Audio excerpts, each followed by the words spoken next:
আমি তো আমার মৃত বোনের স্বপ্ন পূরণ করতে পারি না, আমার নিজের স্বপ্ন পূরণ করতে পারতেছি না। ওনারা কি জন্য এরকম করতেছেন আমাদের সাথে? এখনো তো অনেক সিট ফাঁকা আছে, ওই সিটগুলো ওনারা পূরণ করুক, আমাদের নিয়ে নিক। আমাদের পজিশন তো আমরা যারা দ্বিতীয় সার্কুলার চাচ্ছি, আমাদের বেশিরভাগের পজিশনই হচ্ছে 20,000-এর ভিতরে। আমরা কি এই সিটগুলোকে ভর্তি হওয়ার যোগ্য না? ওনারা তো জানেন। আমরা গত 15 জন আমরা আন্দোলন করতে গিয়েছিলাম শিক্ষা অধিদপ্তরে, ওখানে আমাদের উপর হামলা করা হয় এবং আমাদেরকে বলা হয় যে তোমরা আন্দোলন করলে লাভ নাই, আমরা সার্কুলার দিব না। এখন আমি তো আমার স্বপ্ন পূরণ করতে পারি নাই, আমার বড় বোনের স্বপ্ন পূরণ করতে পারি নাই।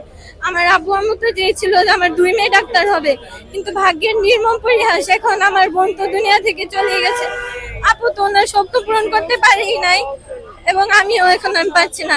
এখন আমি স্বাস্থ্য শিক্ষা অধিদপ্তর এবং স্বাস্থ্য মন্ত্রণালয়ের কর্মকর্তা এবং স্যার ম্যাডামদের অনুরোধ করছি, আপনারা দ্বিতীয় সার্কুলারটা দিন, আমাদের ভর্তি হওয়ার সুযোগ করে দিন।